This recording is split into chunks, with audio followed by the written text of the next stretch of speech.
Boop. Alright, Payroll 2011 in Excel. This is a sample for a Pennsylvania employer, eagledisplays.net.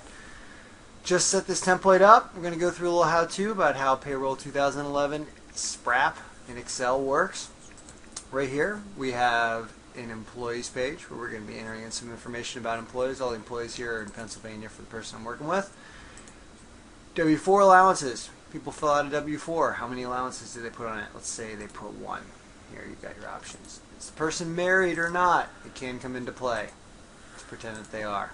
State exemptions. This doesn't really apply for Pennsylvania because that's the only state that we have here. They just tax at a flat 3.07% rate. So it doesn't really come into play, but sometimes it does for other states. And these don't apply, don't apply. State, for tax purposes, the only choice you have is Pennsylvania, because this version only has Pennsylvania tax rates in it. Although I've got other versions with other states in there. Let's see here. Who's working for Eagle Displays? I'm kind of working for Eagle Displays, but not really. So last name, first name, you enter in a social security number there. Do it right. And most people, $16,500 401k max for the year if you're under 55. And then the state for UI gives you an error unless you type it in all caps. Pennsylvania, as you can see, there's also the drop-down menu there. If you just click on it and click on the arrow, see Pennsylvania. Okay, so we've just entered in some information for an employee. Now, that's all you need to do here because I already put in some unemployment information about the state of Pennsylvania. I don't have to worry about that. Hours. So this is the page where you're going to put in all your hours. Now this template right here is set up for a semi-monthly payer, which means it's somebody who pays usually on the 15th and the last day of the month.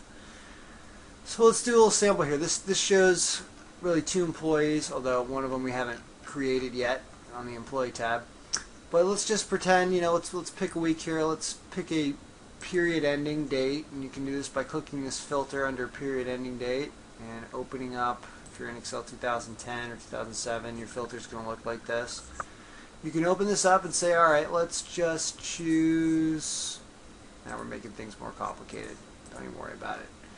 We could also just scroll down and say, hey, look at this. For example, we're getting to the close of this pay period, ending date 8/31/11. I'm recording this on August 24th, 2011. Does Ken Braverman have any additional federal tax withheld? No. How many hours do you work this period? It's about a 2-week period. Let's call it 80 hours. What's my hourly rate? Let's say you're making $20 an hour. Commission. Maybe you did a good job this week or this 2-week period. You get a $100 commission. Do you have a 401k percentage? A lot of people do or defer. 5% would come out. Did you have any reimbursements or any type of per diem? Did you pay for some expenses that get reimbursed by the company? Let's say that there's $30 of that too.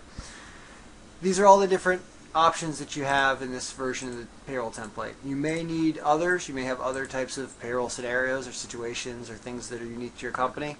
Let me know. They're very easy to add in. If you want to see what's going on over here, there's going to unhide a lot of formulas.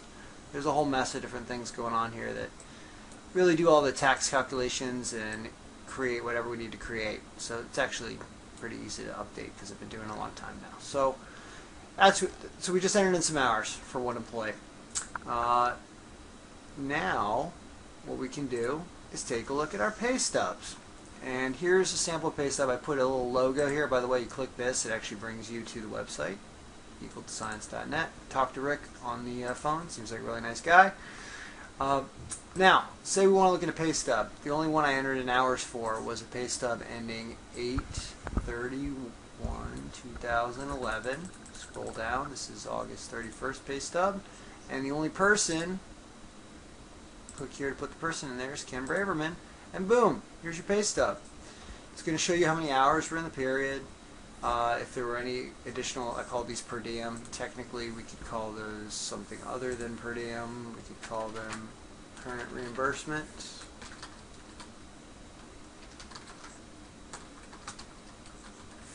And then year-to-date reimbursements is over here. So some last-minute changes, always making changes.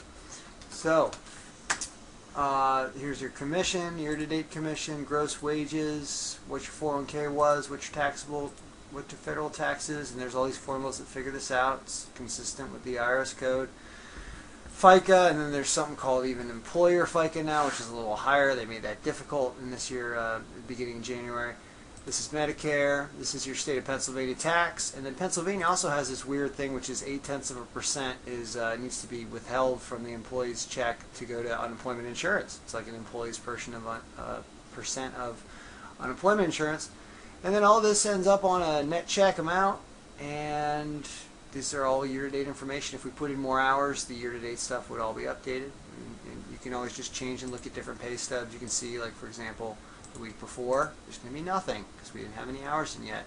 And the week after, which would be 9/15, you're going to see nothing for current stuff, but there will be year-to-date information because we just entered in that 1 hour for the, or that 1 week of ending 8/31/2011.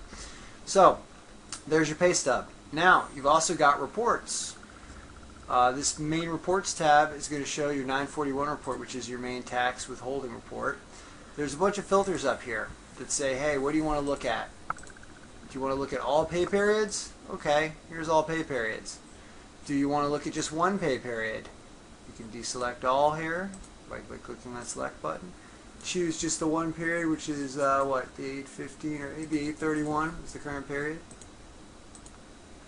I think, nope, that's 5/31 because I can't see. Let's show just 8/31 by going right there. And that's 9/30. Still blind. Try it one more time. 8/31.